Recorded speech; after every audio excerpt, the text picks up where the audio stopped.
Bonjour à tout le monde. Je suis ravie de vous accueillir en visioconférence. Je ne suis pas sur place parce que j'ai des petits problèmes de santé.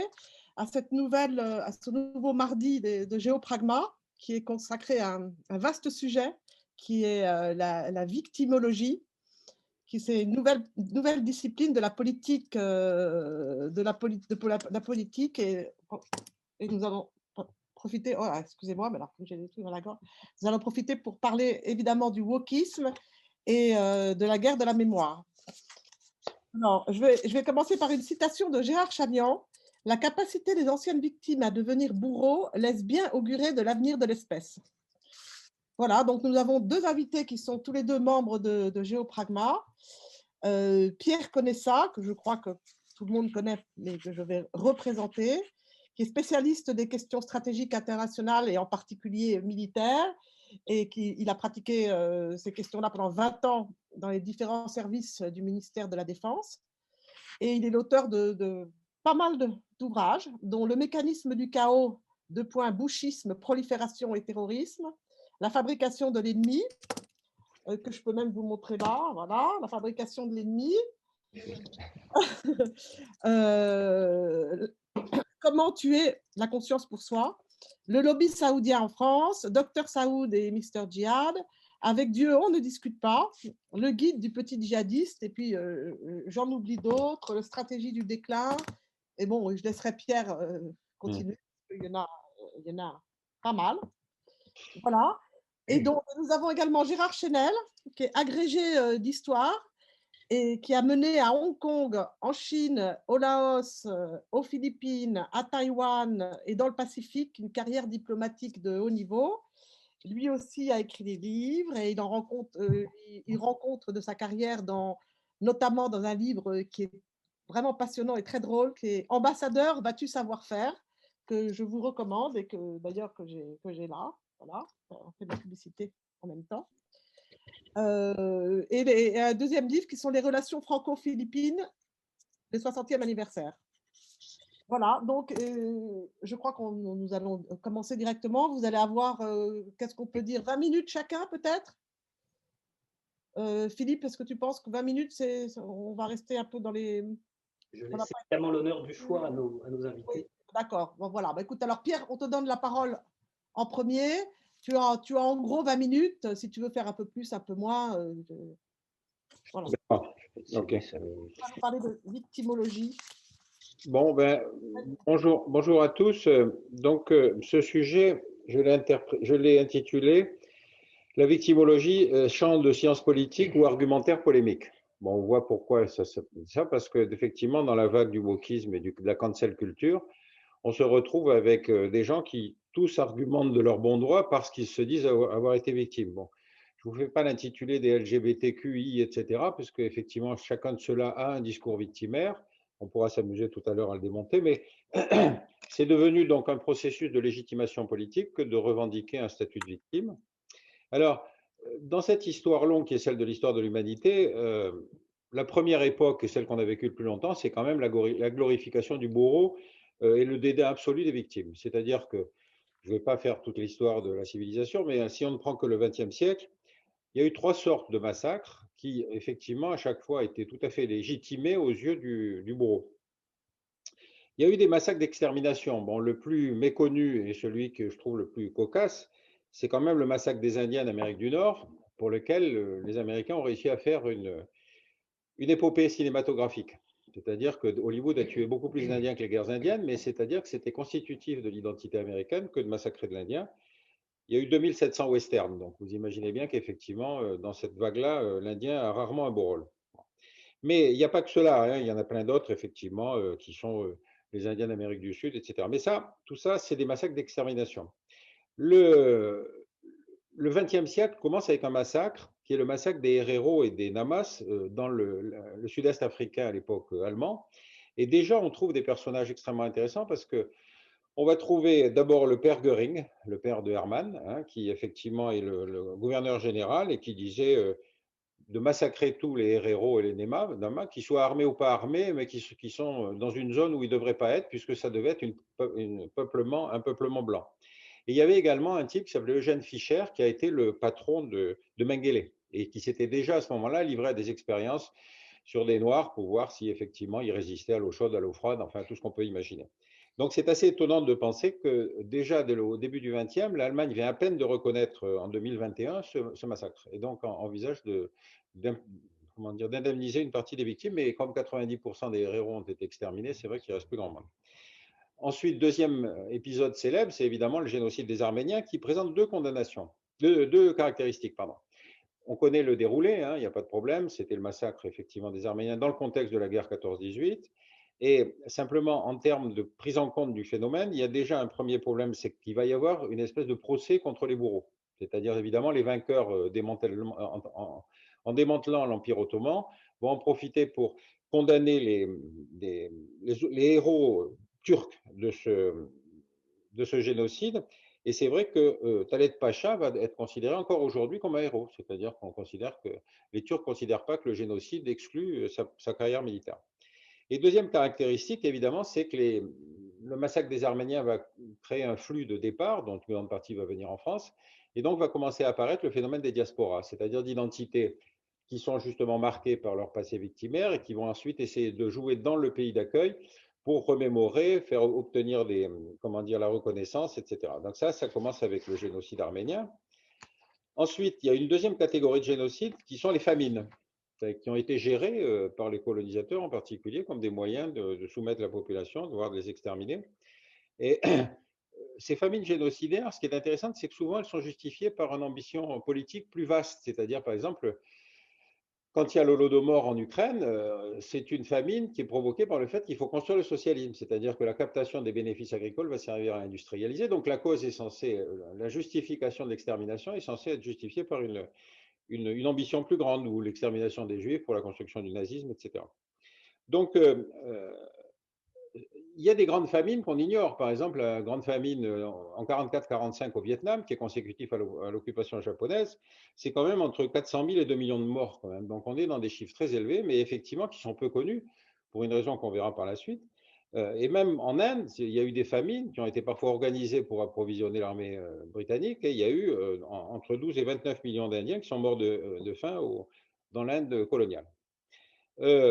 Donc la famine n'était pas considérée comme un crime de guerre. La famine, même si elle aboutit à un génocide, n'a pas encore à ce moment-là considéré comme un génocide. Seconde époque, après cette légitimation du massacre et de glorification du bourreau, c'est évidemment la prise de conscience de la responsabilité collective qui va commencer avec la Shoah, c'est-à-dire qu'à ce moment-là, le terme génocide est inventé, et il va relever d'une justice internationale qui va être embryonnaire, qui va commencer à se mettre en place doucement, mais en gros, c'est punition, réparation, pénitence. C'est les trois conséquences dans la prise de conscience collective. Donc, pourquoi ça? Parce qu'après la Première Guerre mondiale, le héros, c'est l'ancien combattant. Pour une raison assez simple, c'est qu'il y avait le front et l'arrière. L'arrière, c'était des planqués, le front était ceux qui subissaient la guerre. Et donc, l'entre-deux-guerres va être la glorification de l'ancien combattant. Par contre, après la Seconde Guerre mondiale, tout à coup, on va se rendre compte que le véritable héros, ou en tout cas celui dont il faut le plus se préoccuper, c'est la victime, parce qu'il y a eu la Shoah, parce qu'il y a eu les bombardements sur les villes par les Alliés, parce qu'il y a beaucoup de choses, si vous voulez, qui tout à coup, parce que les personnes déplacées, et donc tout à coup, on se rend compte qu'il faut commencer à se préoccuper des victimes, surtout que la Seconde Guerre mondiale se caractérise par le fait qu'il y a plus de victimes civiles que de victimes militaires, à cause justement de ce changement du mode de la guerre, sans compter les militaires, par exemple russes, que les Allemands vont laisser crever de faim. Donc, la Shoah est reconnue par le tribunal de Nuremberg, c'est-à-dire que là, il y a une qualification juridique, hein, c'est le terme de génocide, et donc le massacre devient un délit, ce qui n'était pas jusque-là.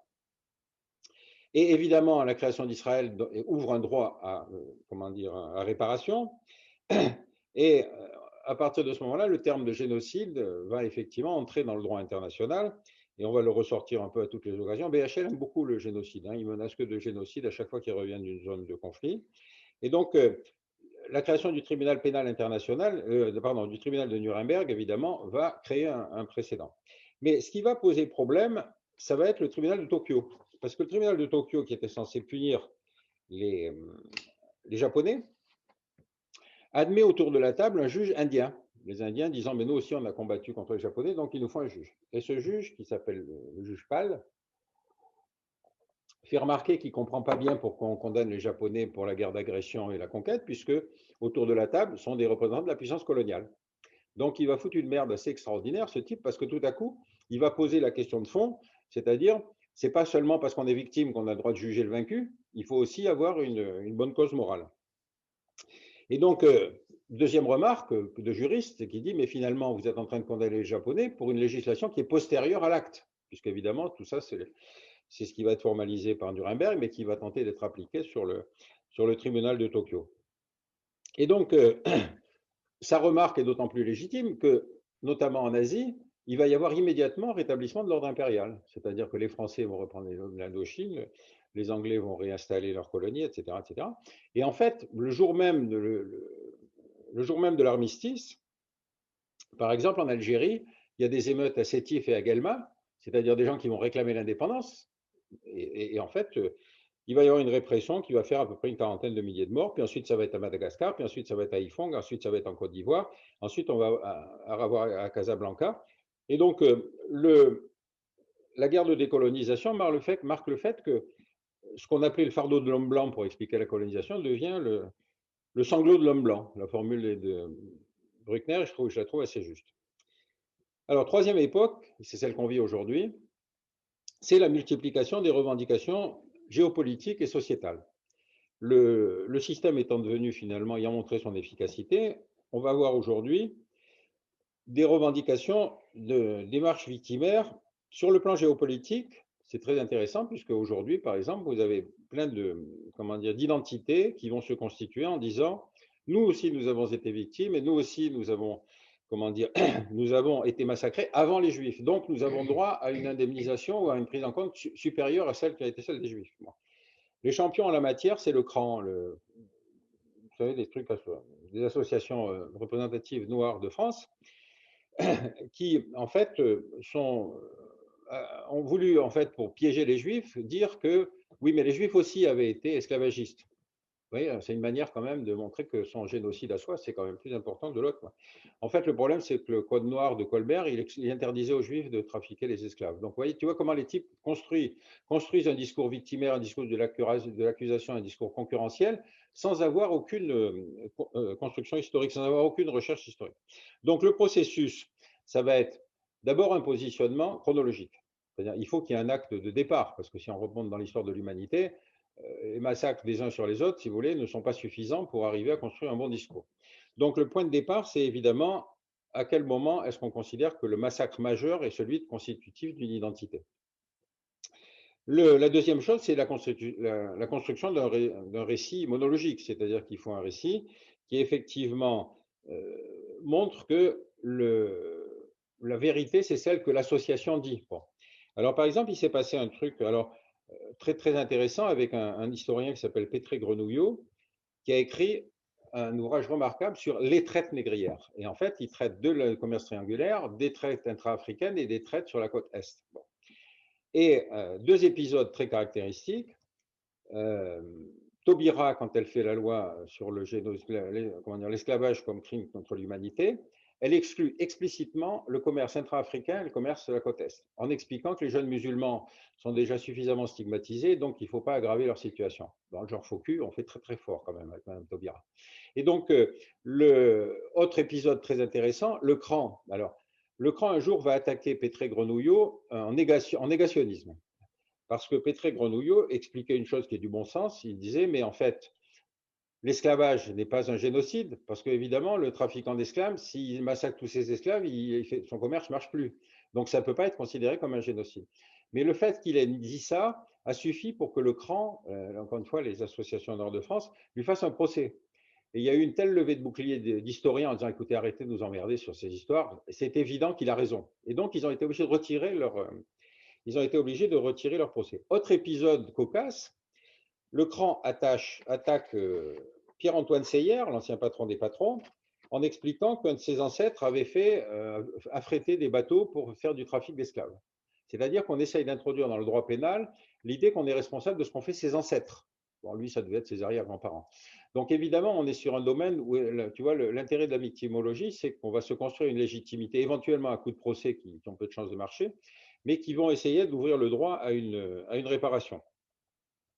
Autre caractéristique encore de cette démarche, c'est qu'on crée du concept. Alors, il y a effectivement l'islamophobie, les études de genre, le nouvel antisémitisme, etc., parce qu'à chaque fois, on crée du verbe pour expliquer qu'évidemment, ce dont on parle, c'est ce qu'il y a de plus grave. Alors, moi, j'ai eu une affaire assez rigolote avec conseil, comment ça s'appelle, le Conseil contre l'islamophobie en France, parce que j'étais en train de faire une étude justement sur la radicalisation, et donc je les appelle en leur disant j'aimerais vous voir parce que je travaille sur la radicalisation et donc je voudrais un peu votre sentiment, etc. Je tombe sur la porte-parole qui est une convertie et qui me dit ah non, non, nous ça ne nous intéresse pas, nous seuls nous intéressent les actes islamophobes. Je dis mais enfin quand il y a une affaire comme Mera ou comme des mouches, vous devez être quand même un peu avoir une position. Non, non, non, nous seuls nous intéressent les actes islamophobes. Alors je lui dis c'est marrant, quand je parle avec vous, j'ai l'impression de parler avec le CRIF. Et donc, il y a eu un grand silence. Et puis ensuite, je lui ai dit, mais le jour où il y a un juif radical et un musulman intégriste qui se tape sur la figure, comment fait-on? C'est de l'antisémitisme ou c'est de l'islamophobie? C'est le premier des deux qui déclare, qui a gagné, et je ne sais pas pourquoi il a raccroché. Bon. Donc, tu vois, finalement, le débat est assez fermé aujourd'hui sur ces questions-là. Et alors, dernier point, évidemment, c'est que toutes ces démarches aboutissent, comme l'a fait d'ailleurs Taubira, à une cible unique qui est l'homme blanc. L'homme blanc de préférence à la quarantaine. On ne les prend pas trop jeunes, donc nous, on a passé l'âge, mais enfin bon. En gros, l'homme blanc est responsable de tout ça. Et donc, les diasporas souvent jouent un rôle d'amplification. C'est-à-dire qu'on le voit bien, par exemple, avec la diaspora juive aux États-Unis, qui pratiquement, encore plus la française que la juive d'ailleurs, que l'américaine, qui ont totalement été alignés sur la politique de colonisation de Netanyahou. On a des diasporas comme ça aussi. La diaspora arménienne, d'ailleurs, effectivement, considère que toute atteinte à l'identité arménienne commence très tôt, dès qu'on parle d'un sujet qu'on n'est pas arménien. Donc, ces diasporas sont finalement un facteur important de détermination de la politique étrangère. Et évidemment, quand elles sont bien organisées, par exemple, sur le site de l'AIPAC aux États-Unis, donc de l'association juive, ils listent les parlementaires dont ils ont la maîtrise, c'est-à-dire qu'ils ont contribué à faire élire et dont ils espèrent qu'ils vont voter comme le souhaite l'AIPAC quand il y a des décisions concernant Israël. Alors ça, c'est les revendications géopolitiques, on les connaît. Alors très souvent, il y a quelque chose qui est une caractéristique de ces revendications géopolitiques, c'est qu'il y a une espèce de terre rêvée dont on va redemander la restitution, puisque, effectivement, ayant été évincé de cette terre sacrée, l'histoire de la collectivité suppose qu'on la regagne. Donc, la constitution d'Israël était le fait majeur, c'était le fait constitutif, mais après, ça s'est multiplié avec, par exemple, la guerre en Yougoslavie. Les Serbes continuaient à réclamer le Kosovo. Il n'y avait plus de Serbes au Kosovo, mais ce n'est pas grave, ils disaient c'est là qu'on a perdu la bataille de Kosovo-Polier, donc à partir de ce moment-là, c'est là un site historique. Bon, on a la même chose, effectivement, mais Gérard en parlera mieux que moi, sur la question du Haut-Karabakh. Donc, alors, ça, c'est les revendications géopolitiques et leur démarche. Les revendications sociétales sont les plus rigolotes, puisque c'est celles dans lesquelles on baigne de plus en plus, c'est-à-dire la constitution progressive de fronts identifiés à des causes. Alors, il y a eu le Front des homosexuels 71, le collectif contre l'islamophobie entre 2003, l'Association nationale transgenre en 2004, le Conseil des associations noires 2005, etc., etc. Et aujourd'hui, donc, on a cette liste extraordinaire à la Prévert qui s'appelle les LGBTQIA2+, je l'ai reprise dans sa totalité parce que je ne m'en souviens pas, qui vont concerner les lesbiennes, les gays, les bisexuels, les transgenres, les queers, les intersexuels, les asexuels et les bispirituels. Je n'ai pas compris si c'était les bispirituels, mais bon. Donc tout ça montre qu'il y a une démarche dans laquelle il y a une réserve de légitimité politique qui fait qu'on va raconter n'importe quoi sur n'importe quel sujet. Et donc, encore une fois, c'est en formalisant l'accusation qu'on se légitime. C'est-à-dire, si on accuse d'islamophobie ou si on accuse d'antisémitisme ou si on accuse d'homophobie ou même de grossophobie, j'ai appris qu'il y avait ça aussi. Et donc, on va utiliser des termes injurieux et en particulier faire des campagnes sur des personnes qui commencent à se moquer de ce sujet-là, là on le trouvant futile, qui ressemble beaucoup aux campagnes que faisaient les SA à l'époque de Hitler, c'est-à-dire on va diaboliser un mec, soit un opposant, soit un juif, etc., selon une procédure anonyme, le type va être submergé d'injures et de choses comme ça. Donc voilà à peu près la chose. Alors, évidemment, l'objectif final, c'est l'objectif d'obtention d'une réparation, c'est ce que je disais tout à l'heure à propos des associations noires, qui veulent obtenir de Seylière une réparation pour la participation du bisaïeul dans les trafics. Deuxième remarque, ces associations laissent de côté un certain nombre de petits oublis quand même, parce qu'il faut quand même que le ciblage sur l'homme blanc soit le plus homogène possible. Le Rwanda c'est 800 000 morts entre Hutus et Tutsis. Contrairement à ce qu'on raconte, la France n'a aucune responsabilité. Moi, j'étais au ministère de la Défense, elle n'a aucune responsabilité dans le génocide. Au Zaïre, ça fait 30 ans effectivement que le pays est divisé et qu'il y a des massacres en continu. Le Darfour, c'est un génocide par la faim. La Sierra Leone, tout le monde s'en fout de la Sierra Leone, on ne va pas s'intéresser à ça. Ça fait entre 250 000 morts à peu près et 2 millions de déplacés. Le génocide cambodgien, je ne le rappelle pas, tout le monde le connaît. Et évidemment, l'esclavage hors du monde occidental, c'est-à-dire quand on parle avec les gens du cran, pour eux seuls, l'esclavage, le commerce triangulaire est pénalisable. Et puis tu leur dis, mais attendez, vous savez qu'en Mauritanie, aujourd'hui, ça fait la 3e loi contre l'esclavage qui est votée et qui est toujours bloquée par les imams parce qu'ils expliquent que si Mahomet a parlé de l'esclavage dans le Coran, on n'a pas le droit d'y toucher. Donc tu leur dis, mais attendez, vous êtes sûr que vous ne vous trompez pas d'objectif? Ah non, non, non, non, non, la responsabilité tombe là. Alors, pour le cran, ils sont beaucoup plus gênés parce qu'un jour, je leur ai demandé, c'est vrai, je comprends vos volontés de faire des réunions avec des Noirs seulement. Bon, qu'est-ce que vous faites des métis?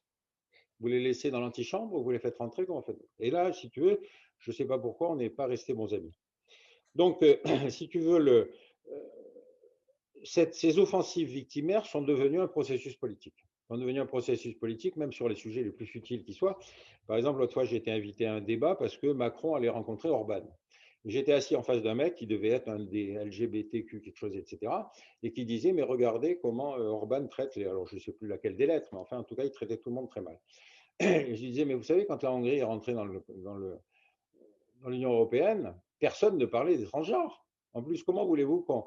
Par exemple, les Q, ceux qui ne savent pas s'ils sont hommes ou femmes, comment voulez-vous faire un recensement? Le type était très emmerdé parce qu'on n'acceptait pas sa logique de victimisation qui, évidemment, était censée être portée par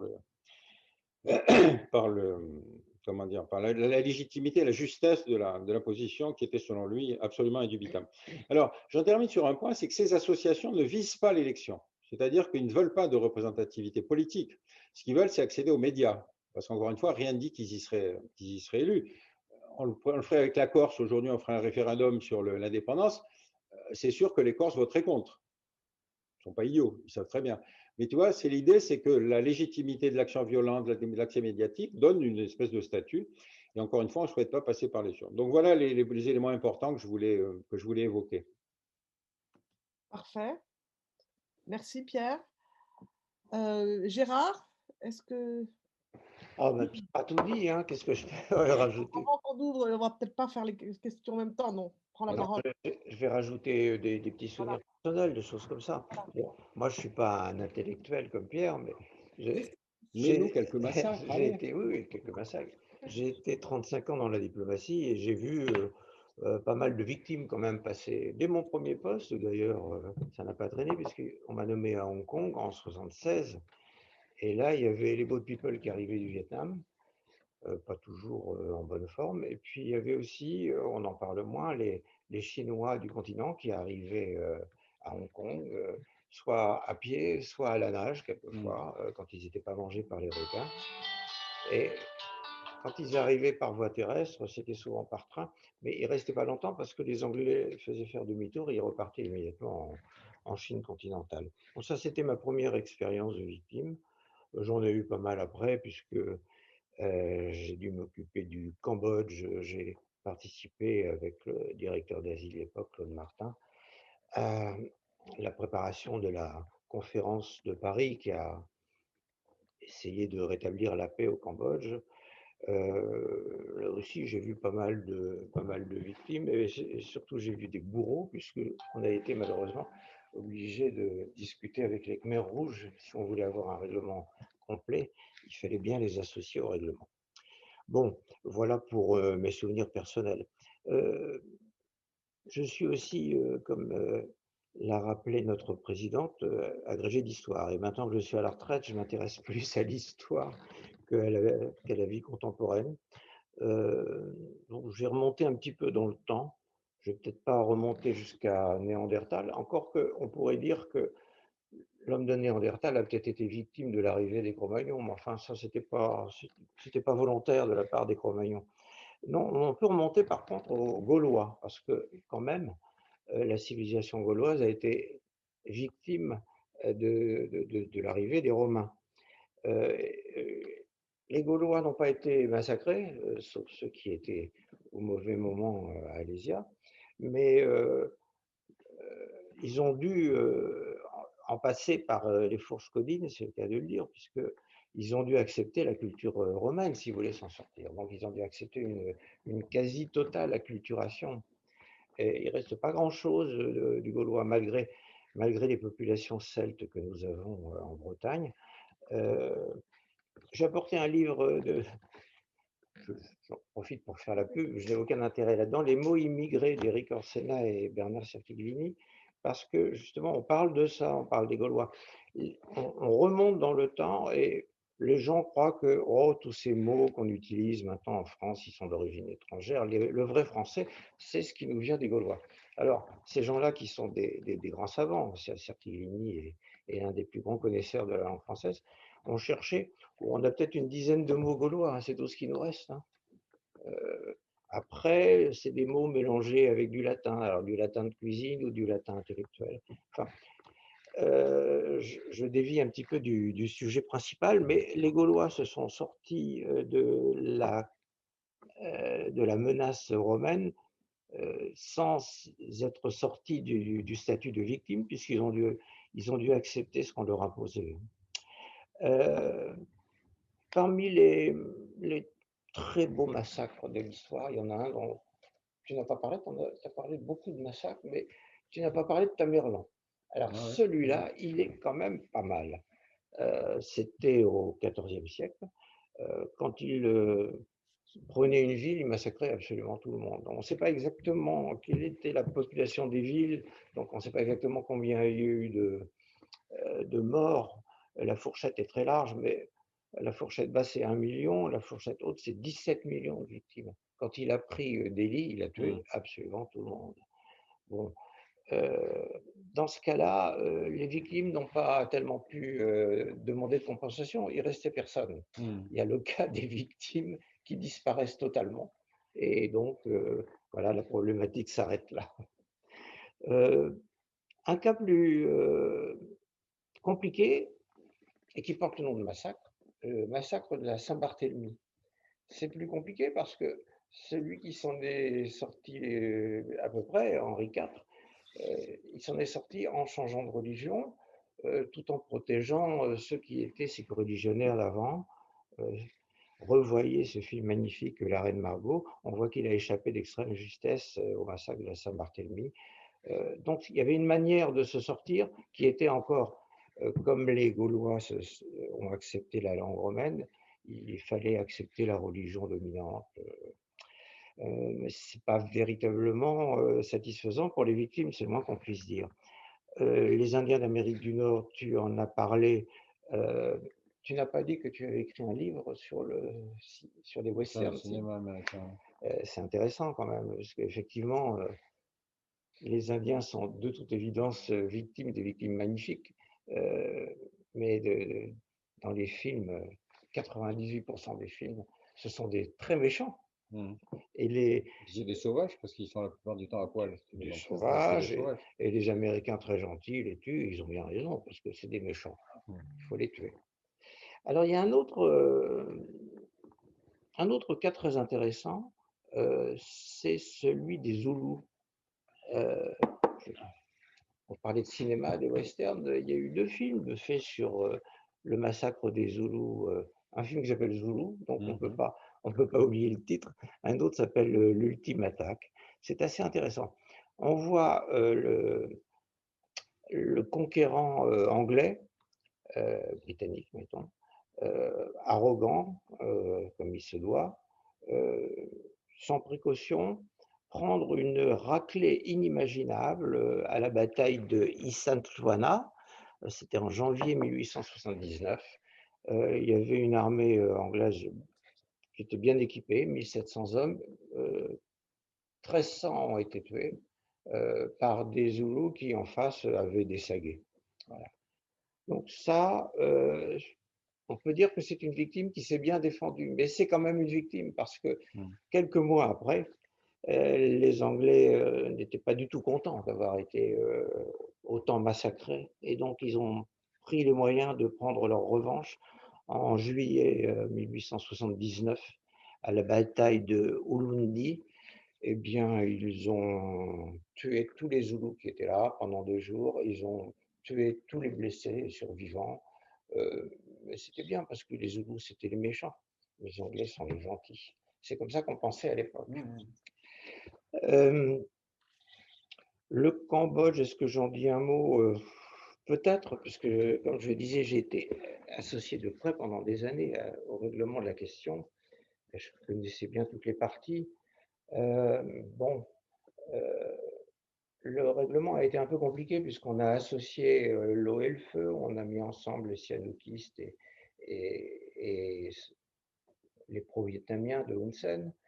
On a dû associer au règlement les Khmers rouges, donc associer des massacreurs comme les Khmers rouges, c'était quand même quelque chose qui était difficile à faire, mais bon.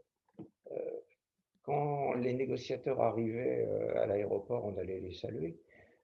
Quand c'était les négociateurs Khmer rouges, on se battait au Quai d'Orsay pour ne pas y aller. On avait désigné le premier secrétaire de l'office. Bon. Enfin, on ne devrait pas rire de ça parce qu'il y a eu quand même des millions 2 millions de morts et voilà, des victimes qui n'ont pas véritablement pu obtenir satisfaction. C'est le moins qu'on puisse dire. Le règlement ménage la chèvre et le chou, et Dieu merci, les Khmers rouges ont été rattrapés par la patrouille, il y a eu un tribunal exceptionnel. Voilà. C'est l'Arménie. Bon, effectivement, j'étais au Karabakh il n'y a pas très longtemps. L'Arménie, c'est un problème très, très compliqué parce qu'au départ, bien sûr, les Arméniens sont les victimes d'un génocide. Et puis, tout le monde les aime bien. Mais malheureusement, en 1991, lors de la disparition, l'éclatement de l'URSS, alors que l'Azerbaïdjan n'était pas vraiment prêt, l'Arménie en a profité pour prendre les territoires qui se trouvaient entre l'enclave peuplée d'Arméniens majoritairement du Haut-Karabakh, mais reconnue internationalement comme faisant partie de l'Azerbaïdjan, et l'Arménie elle-même. Donc ça fait quand même 12 000 km² qui ont été annexés sans qu'on dise rien. Alors, c'est très délicat de dire ça parce que mes amis arméniens vont m'en vouloir. Mais j'ose le faire parce qu'il y a un Arménien, professeur, M. Tigran Yegavian, qui a écrit un bouquin Géopolitique de l'Arménie, où lui-même dit au lieu d'entretenir la perspective d'un règlement, aussi douloureux soit-il, sur la base de concessions mutuelles, l'Arménie a de facto entériné une annexion de 12 000 km² de territoire internationalement reconnu comme faisant partie de l'Azerbaïdjan. Donc, bien sûr, c'est pas bien du tout. Quand je racontais... surtout que les Azerbaïdjanais n'avaient aucun rapport avec le génocide, puisqu'ils étaient russes à l'époque. Aucun, bien sûr. Bien sûr. Et donc, l'argumentaire du génocide sert à reconquérir des territoires. Oui, mais les gens ne raisonnent pas comme ça, parce que je parlais de ça à un ami l'autre jour, il me dit « Ah oui, mais les pauvres Arméniens, ils ont tellement souffert. » Oui, certes, mais ça ne justifie pas la conquête de 12 000 km² du pays d'à côté, me semble-t-il. Bon, c'est peut-être en voie de règlement. Les Russes qui, dans ce cas particulier, c'est pas comme en Ukraine, jouent le rôle de pacificateurs qui se mettent entre les belligérants, vont peut-être réussir à les mettre d'accord. Le groupe de Minsk n'ayant pas été très efficace, une fois de plus. Les Azerbaïdjanais, maintenant qu'ils sont en position de force, ont donc repris ces 12 000 km², et puis, tant qu'à faire, ils en ont repris un petit peu plus.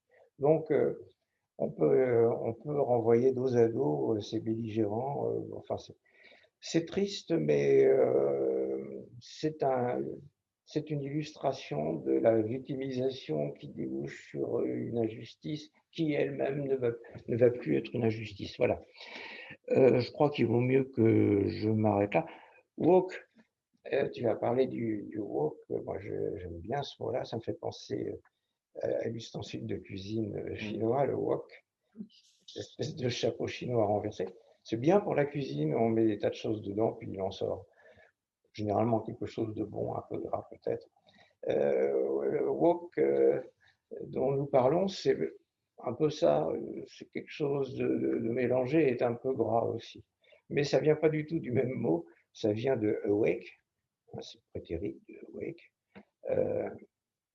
Faut être conscient des injustices, de ceci, de cela. Bon, c'est bien. Ça me fait penser un petit peu à Jean-Claude Van Damme qui disait toujours, il faut être aware. Ah oui, oui. Après, Soyez aware. Alors là, avec les woke, il faut être woke. Simplement, le problème, c'est que ça débouche sur le politiquement correct. Et l'hyper politiquement correct ou le politiquement hyper correct, ça menace notre liberté d'expression et même notre liberté de penser, puisque si on n'est pas politiquement correct, eh ben, on n'est pas des gens bien. Alors on fait de l'autocensure et ça menace à terme la démocratie, j'estime. C'est un danger pour la démocratie. ben, dans les universités américaines, ils en sont à retirer des bouquins, si tu veux, qui ne sont pas considérés comme politiquement corrects. Tu vois, Alors, Margaret Mitchell, si tu veux, sur Autant n'emporte le vent, tu te dis, ah oui, mais là, c'est la société esclavagiste du Sud, donc ils retirent le bouquin. Ils n'en servent même pas comme témoignage d'une époque, tu vois. Ouais. Non, non, il y a quelque chose, effectivement, qui est très intéressant qui se met en place. C'est quand même une forme de censure. Habituellement, la censure, c'était plutôt un grand coup de matraque, si tu veux. Là, c'est vraiment de la censure idéologique, avec oui. tous les dangers que ça représente. Alors, ça rappelle quand même des grands autodafés de livres, Hitler, bien sûr, Savonarole, tout ça. On est retombé là. Bah oui. Ouais. Et attention, ces vols américaines, généralement, elles sont arrivées, le groupe est arrivé chez nous, mais elles restent longtemps chez nous. Il faut se défendre absolument contre ces idéologies totalitaires, en fait. Bon, j'ai fini ma petite intervention. On peut répondre à des questions, s'il y en a. Des questions faciles, hein, s'il vous plaît. Voilà, mais pendant 5 minutes, Gérard, je prends la parole. Vous m'entendez là? Parce que je ne vous entendais plus tout à l'heure. Là. Oui. Ouais, ouais, c'est bon. Oui. Bon, non, moi, j'ai juste, avant qu'on démarre toutes les questions, j'avais envie de parler de l'histoire des Ouïghours. Ah oui. Parce qu'ils ont commencé leurs attentats à Pékin en pleine guerre contre le terrorisme. Et moi, je peux vous dire que ce sont vraiment devenus maintenant le nombre de sanctions qu'on peut voir au Parlement européen et ailleurs contre la Chine sur le sort des Ouïghours, alors que moi qui travaille beaucoup sur l'Afghanistan et d'autres sujets en Asie centrale, les Ouïghours sont dans la plupart des attentats suicides dans les mosquées et ailleurs. Et ça, on n'en parle pas. Ce sont devenus vraiment, pour le coup, des victimes. Et je voudrais savoir ce que vous pensez, ce que vous en pensez, parce que moi, personnellement, ça me choque, même si je sais qu'évidemment, les Ouïghours, les Chinois n'y vont pas par quatre chemins et que leur sort n'est pas enviable. Mais il y a un deux poids, deux mesures qu'il s'agirait peut-être de remettre. Oui, parce que les Ouïghours ont commencé par un attentat sur la place Tiananmen. Sur Tiananmen, oui. Tiananmen, bon. Alors, tu te dis, on était en pleine guerre contre le terrorisme, mais donc celui-là, il ne mérite pas d'être condamné. Ça veut dire que dans la guerre contre le terrorisme, il y a des bons terroristes et des mauvais terroristes. Voilà. C'est ça que c'est dire, tu vois. Et donc, quand tu le fais remarquer, on dit oui, mais attendez, les Ouïghours sont les victimes. D'accord, mais enfin, ou bien on est cohérent et on condamne toute forme d'attentat terroriste, ou alors on laisse faire, et puis finalement, après tout, pourquoi pas. Hein. Non, non, c'est très symbolique du fait que quand on arrive à identifier une cause comme ça qui paraît bien, parce que tu sais que les Ouïghours sont soutenus par le parti du Turkménistan unifié, là, ou je ne sais plus comment il s'appelle, qui sont des purs starbés, hein, qui sont des islamistes frontales. Donc on se retrouve dans cette situation où, tu vois, on dit non, mais attendez, là, c'est pas du tout pareil. Confondez pas, c'est pas parce que les mecs sont des islamistes qu'ils n'auraient pas le droit de faire des attentats. Voilà, en gros, la logique. Absolument. Donc, Philippe, je te laisse le relais pour les questions. Oui, absolument. Donc, je vous rappelle que vous pouvez poser vos questions via le chat. Donc, quelqu'un on les lira donc, à l'audience. Vous pouvez également lever votre main comme M. Lianos vient de le faire. J'en profite peut-être pour poser une question aussi à mon tour. On voit bien d'après vos arguments qui étaient tous les deux passionnants qu'à côté finalement des massacres réels et des victimes réelles se développe progressivement une position de communication autour de cette approche victimologique qui vise en fait à défendre d'autres intérêts. Est-ce que, et on sent bien qu'en plus cette position n'est pas une position qui mène à une résolution de conflits, puisqu'elle est par nature instable. Est-ce que vous avez des exemples dans les conflits actuels, tensions géopolitiques, de cette position de l'un ou l'autre des acteurs? Je pense par exemple à l'Ukraine. Vous avez peut-être des... Il y a un jeune auditeur là qui prend Oui. la parole. Oula. Voilà. C'était en On lui donnera la parole ensuite. C'est tous les deux. Vas-y, donc, est-ce que il y a des... Importante là. Ouais, ouais. Tu as une clientèle de plus en plus jeune, hein, c'est formidable. Les cas où effectivement la victimisation est utilisée dans un argumentaire politique, je crois que le cas des Ouïghours est assez probant, c'est-à-dire qu'effectivement, ils ont réussi. Est-ce que sur l'Ukraine, par exemple, on pourrait aussi, sans rentrer dans des débats, Ouais, parce que je sais que le sujet est vraiment compliqué et en plus très polémique, mais est-ce qu'on pourrait très aussi les choses de cette façon? Le cas de l'Ukraine est très intéressant parce que l'ukrainophilie actuelle n'a d'équivalent que la poutinophobie qu'on constate partout. C'est-à-dire, il est définitivement adapté ici à Paris que Poutine est responsable de tout. Bon. Or, la période post-Maïdan, qui se marque en particulier par le fait des déclarations sécessionnistes des russophones, se traduit en particulier par le nouveau gouvernement ukrainien qui décide que l'ukrainien est la seule langue officielle. Bon.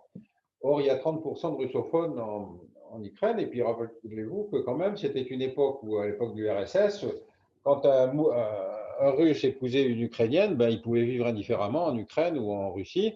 C'était des frontières administratives. Maintenant, c'est devenu des frontières politiques. Donc, se retrouvent dispersées un peu partout des minorités héritées de l'URSS, comme il y avait des minorités serbes et croates dans l'ancienne Yougoslavie, qui tout à coup se retrouvent sur le territoire de l'autre. Bon. Et donc, quand ces populations russophones d'Ukraine font cet acte de sécession, en fait, qu'est-ce qu'ils demandent? Ils demandent effectivement à ce qu'on respecte le fait que quand même c'est une population qui pouvait mériter un statut spécial. Or, nous, occidentaux, au lieu de pousser le gouvernement ukrainien à dire, écoutez, il faut essayer de trouver une solution, ce n'est pas la peine de... Très vite, ça a tourné en guerre et il y a eu 14 000 morts sur la ligne frontière. Or, ces 14 000 morts ne sont pas tous des Ukrainiens, surtout que c'était l'armée ukrainienne qui tenait la... Donc, en fait, ces 14 000 morts sont des victimes qui ont été tuées par le fait qu'ils ont refusé toute modalité de discussion avec ces populations russophones. Deuxième problème, on est dans une contradiction du droit international. C'est que si dans le droit international, on respecte l'intégrité territoriale des États, on a aussi reconnu le droit des peuples à disposer d'eux-mêmes. Et donc, quand on dit pourquoi les russophones des territoires occupés pourraient pas, des territoires du Donbass, ne pourraient pas avoir un statut particulier, on te dit non, non, non, il faut respecter l'intégrité de la Russie, donc de l'Ukraine. Donc, je trouve que là, on a été très mauvais, c'est-à-dire qu'on a privilégié à l'égard de la Russie une démarche qui était une démarche sécuritaire, on voulait se venger des années de guerre froide, au lieu de privilégier une démarche diplomatique qui, effectivement, aurait permis d'intégrer la Russie dans une espèce de grande architecture de sécurité, en reconnaissant, après tout, la légitimité de leur sensibilité d'ancien empire exposé. Ça a failli se faire. Oui, puisqu'on les associait à certaines réunions de l'OTAN, etc. Puis voilà. Oui, mais rappelle-toi, les deux guerres mondiales. La guerre de 14, l'Allemagne paiera. Il n'y a pas de raison. Comme l'Allemagne devait payer, la misère de l'Allemagne des années 30, tu connais, Hitler. Bon. Deuxième solution, la Deuxième Guerre mondiale, avec l'aide des Américains, on décide que l'agresseur ne sera plus la victime et donc finalement ça va être la reconstruction. Nous, on a choisi à l'égard de la Russie une partie de la posture de 1914 en disant mais finalement la Russie doit payer, et effectivement ils ont eu cette phase économique dramatique où il y avait une époque où 40% de l'économie russe était démonétisée. C'est-à-dire que les mecs devaient payer en carottes contre des souliers, etc. Donc, tout ça laisse une trace qui, dans une certaine mesure, explique qu'un homme fort qui finalement leur dit « je vais vous arranger tout ça », il a cette légitimité interne. Voilà, donc, ça ne veut pas dire que j'aurais fait mieux, mais ça veut dire qu'il faut se repencher sur l'exemple passé pour se demander si on a bien fait. Merci beaucoup. Nous avons une question.